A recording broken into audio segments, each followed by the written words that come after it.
और कांग्रेस के अध्यक्ष राष्ट्रीय अध्यक्ष श्री मल्लिकार्जुन खड़गे, बिहार के विकास पुरुष मुख्यमंत्री श्री नीतीश कुमार जी को अब जयप्रकाश नारायण की भूमिका में आ जाना चाहिए। हम माननीय नीतीश कुमार से कहेंगे, हम मल्लिकार्जुन खड़गे जो राष्ट्रीय अध्यक्ष है कांग्रेस के, जो दलित समाज से आते हैं, हम उनसे आग्रह करेंगे कि आप सब लोग सारे विपक्ष पार्टी मिल करके इस बार आप मौका बिहार को दें और बिहार से प्रधानमंत्री की अगुवाई में चुनाव लड़ें और निश्चित तौर से ये केंद्र की सरकार को, हम लोग मोदी की सरकार, अमित शाह की सरकार को उखाड़ फेंकने का काम करेंगे। जनता भारत का कमर कस चुका है। आज की सरकार की जिम्मेदारी थी कि अडानी पर सवाल का जवाब होना चाहिए। और क्या दिक्कत है केंद्र सरकार की कि वो मतलब इस पर विचार विमर्श सदन में चर्चा से क्यों भाग रही है? इससे ये पुष्टि होता है कि कहीं ना कहीं संलिप्तता है केंद्र सरकार की। जनता फैसला ले चुकी है कि सरकार को 2024 में उखाड़ फेंकेंगे। इनका हिंदू राष्ट्र या चाहे हिंदू मुसलमान या हिंदुस्तान पाकिस्तान का नारा नहीं चलेगा। अगर अन्ना हजारे जी को और बाबा रामदेव जी को भारत के संविधान में अब भारत से स्नेह होता तो निश्चित तौर पर आज उसी तरह का आंदोलन खड़ा करते हैं और फिर हम लोग अनशन पे बैठते हैं, फिर हम लोग फिर गिरफ्तारी देते हैं। जो मांग कर रहे हैं राहुल गांधी जी, वो उन पर जो है सो उनकी बात को हटा रहे हैं, संसद के कार्यवाही से हटा रहे हैं और इतना से भी नहीं हटे संतुष्ट हुए तो उनकी सदस्यता खत्म करा दिया आनंद फनन में। संविधान ने तो कहा है कि पूर्ण रूप से 2 वर्ष की सजा देना है, लेकिन वो एक अल्फाज पर, एक शब्दों पर उनको 2 साल की सजा सुना दी गई है। ऐसा कोई व्यवस्था नहीं हुआ 165 सालों में। अडानी मोदी भाई भाई, बाकी कहाँ से आई? यही तो नारा दिया जा रहा है। अडानी के गाड़ी में, प्लेन में अमित शाह और मोदी घूमते हैं प्लेन में। जब वो भ्रष्टाचार वाले अडानी पर विचार विमर्श नहीं होगा तब मेरा भी ये शक होना तय हो जाएगा कि आपका व्यक्तिगत कोई संबंध है।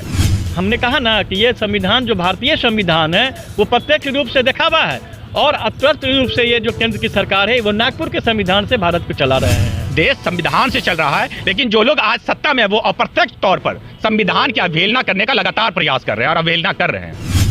हमारा रिजर्वेशन खत्म किया जा रहा है, दलित पिछड़ों का रिजर्वेशन समाप्त कर दिया गया है। 14 से जब नरेंद्र मोदी की केंद्र सरकार में सत्ता आई है तब से जनता त्रस्त है।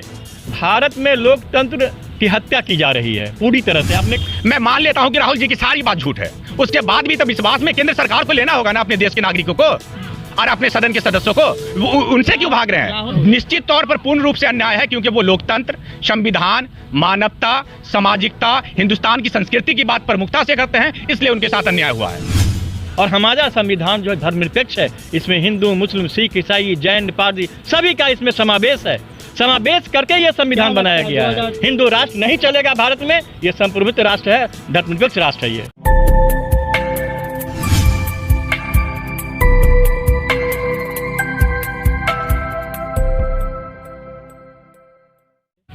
राहुल गांधी जी को सज़ा हुई, उसके बाद जो है ये सदस्यता भी उनकी जो है वो सांसद की रद्द हो चुकी है। क्या कहते हैं आप लोग यहाँ से? जो श्री राहुल गांधी जी को सजा हुई है कोर्ट से, वो हिंदुस्तान के संविधान में ही लिखा हुआ है कि अधिकतम 2 वर्ष देना है और उनके एक टोन पर, जो टोन राजनीतिक तौर पर प्रतिदिन किया जाता है, कोई व्यक्ति मेरे पर विरोध करते हैं, मैं किसी के विरोध करता हूं, उस पर जो न्यायपालिका ने पूर्ण रूप से 2 साल की सजा सुनाई है, वो हाईकोर्ट में, उच्च न्यायालय में नहीं टिकेगा। संविधान ने तो कहा है कि पूर्ण रूप से 2 वर्ष की सजा देना है, लेकिन वो एक अल्फाज पर, एक शब्दों पर उनको 2 साल की सजा सुना दी गई है। ऐसा कोई व्यवस्था नहीं हुआ 165 सालों में। निश्चित तौर पर पूर्ण रूप से अन्याय है, क्योंकि वो लोकतंत्र, संविधान, मानवता, सामाजिकता, हिंदुस्तान की संस्कृति की बात प्रमुखता से करते हैं, इसलिए उनके साथ अन्याय हुआ है। निश्चित तौर पे जो अडानी का मामला है, केंद्र सरकार की ये जिम्मेदारी है कि सदन चले, विपक्ष की जिम्मेदारी कभी नहीं रही है। हम लोग दिल्ली विश्वविद्यालय के छात्र हैं। दिल्ली में जो अन्ना हजारे का आंदोलन हुआ, अन्ना हजारे के नेतृत्व में, अरविंद केजरीवाल के नेतृत्व में, बाबा रामदेव के नेतृत्व में और तमाम बड़े सामाजिक कार्यकर्ताओं के नाम पर जो लोगों ने आंदोलन चलाया था, उनके साथ मैं भी छत्रसाल स्टेडियम में गिरफ्तारी दिया, जंतर मंतर पे गिरफ्तारी दिया, अन्ना जी के साथ अनशन पे बैठा। ये इसलिए दिया गया था कि भ्रष्टाचार पे लगाम लगावे, इसलिए नहीं कि भ्रष्टाचार के और खुल्लम खुल्ला लूट हो। आज की सरकार की जिम्मेदारी थी कि अडानी पर सवाल का जवाब होना चाहिए। और क्या दिक्कत है केंद्र सरकार की कि वो मतलब इस पर विचार विमर्श सदन में चर्चा से क्यों भाग रही है? इससे ये पुष्टि होता है कि कहीं ना कहीं संलिप्तता है केंद्र सरकार की। तो आप कह रहे थे कि अन्ना हजारे के साथ आप भी दिल्ली में बैठे थे, अनशन पे गिरफ्तारी दिया था जी, तो भ्रष्टाचार के खिलाफ ही वो अनशन शुरू हुआ? निश्चित तौर पर बिल्कुल। तो ये अडानी वाले मामले पे अन्ना हजारे नजर नहीं आ रहे हैं, बाबा नजर नहीं आ रहे हैं। बिल्कुल, इन दोनों व्यक्ति को अगर उनको भारत के संविधान में अन्ना हजारे जी को और बाबा रामदेव जी को भारत के संविधान में अब भारत से स्नेह होता तो निश्चित तौर पर आज उसी तरह का आंदोलन खड़ा करते हैं और फिर हम लोग अनशन पे बैठते हैं, फिर हम लोग फिर गिरफ्तारी देते हैं। ऐसा लगता है कि कोई उनका प्री प्लान योजना रहा होगा, राजनीतिक योजना रहा होगा, जो हम लोग को अब महसूस होता है कि इतनी अप्रिय घटना देश में घटने के बाद भी वो एक्टिव नहीं हो रहे हैं। क्या लगता है आपको, क्या कारण लगता है सरकार क्यों नहीं चाह रही थी कि संसद चले और राहुल सवाल पूछे? राहुल क्या तो अधिकार है भाई कि वो सवाल पूछे। इस संसद चलाने की जिम्मेदारी केंद्र सरकार की है। केंद्र सरकार ही संसद नहीं चलने दे रही है। अडानी वाला मामला में जो कहा जा रहा है, आप लोग को क्या लगता है इसमें? मैं मान लेता हूं कि राहुल जी की सारी बात झूठ है, उसके बाद भी तो विश्वास में केंद्र सरकार को लेना होगा ना, अपने देश के नागरिकों को और अपने सदन के सदस्यों को। उनसे क्यों भाग रहे हैं? राहुल पूछते हैं कि अडानी और मोदी जी का रिश्ता क्या है? हाँ निश्चित, जब वो भ्रष्टाचार वाले अडानी पर विचार विमर्श नहीं होगा तब मेरा भी ये शक होना तय हो जाएगा कि आपका व्यक्तिगत कोई संबंध है। क्या लगता है आप लोगों को, देश एक संविधान से चल रहा है, भारत का देश जो भारत का संविधान है उससे चल रहा है, लोकतांत्रिक देश है, लेकिन मौजूदा स्थिति जो सामने आ रही है उससे आप लोगों को क्या मालूम पड़ता है? देश संविधान से चल रहा है, लेकिन जो लोग आज सत्ता में है वो अप्रत्यक्ष तौर पर संविधान की अवहेलना करने का लगातार प्रयास कर रहे हैं और अवहेलना कर रहे हैं। 2024 सामने आ रहा है, चुनाव है, आम सभा, लोकसभा जी, तो उस पर कितना असर पड़ेगा ये सब मुद्दा? बहुत असर पड़ेगा। और कांग्रेस के अध्यक्ष राष्ट्रीय अध्यक्ष श्री मल्लिकार्जुन खड़गे, बिहार के विकास पुरुष मुख्यमंत्री श्री नीतीश कुमार जी को अब जयप्रकाश नारायण की भूमिका में आ जाना चाहिए और हम सब लोग उनके सानिध्य लगातार संघर्ष करते हैं। राहुल गांधी जी जो वर्तमान की केंद्र सरकार है, उनकी इतनी विफलताओं के विरुद्ध में वो आवाज़ उठा रहे हैं संसद से लेकर सड़क तक, तो इससे लगता है कि जो केंद्र की सरकार है, भाजपा आरएसएस की जो सरकार है, वो पूरी तरह से घबराई हुई है, पूरी तरह से घबराई हुई है।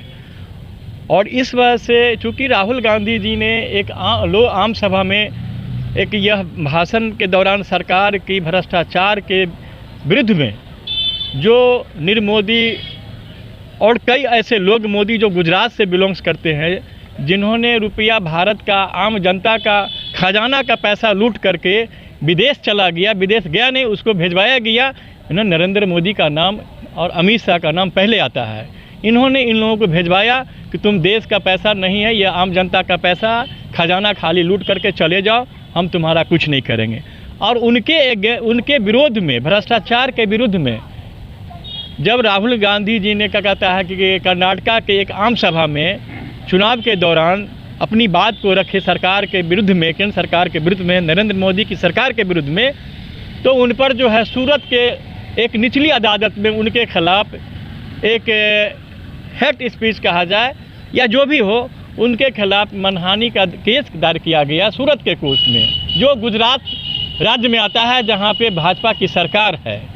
और वहां जबकि यह केस कर्नाटक स्टेट में होनी चाहिए था, वहाँ भी कर्नाटक एक स्टेट है, वहाँ भी लोअर कोर्ट है, उच्च न्यायालय है, वो वहाँ नहीं हो करके एक साजिश के तहत जो है इनके विरुद्ध जो है सूरत में यह केस किया गया।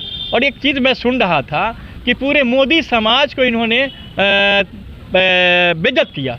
हमरा कहने का कि मैं कुशेश्वर महतो हूँ, अगर मेरे समाज के, मेरे परिवार के कोई महतो अगर गलत काम करता है तो क्या पूरे समाज के लोग को इससे प्रताड़ित किया जाता है? ऐसा कहीं नहीं होता है। इसलिए अगर ये लगा, ये बहुत बड़ी एक साजिश है।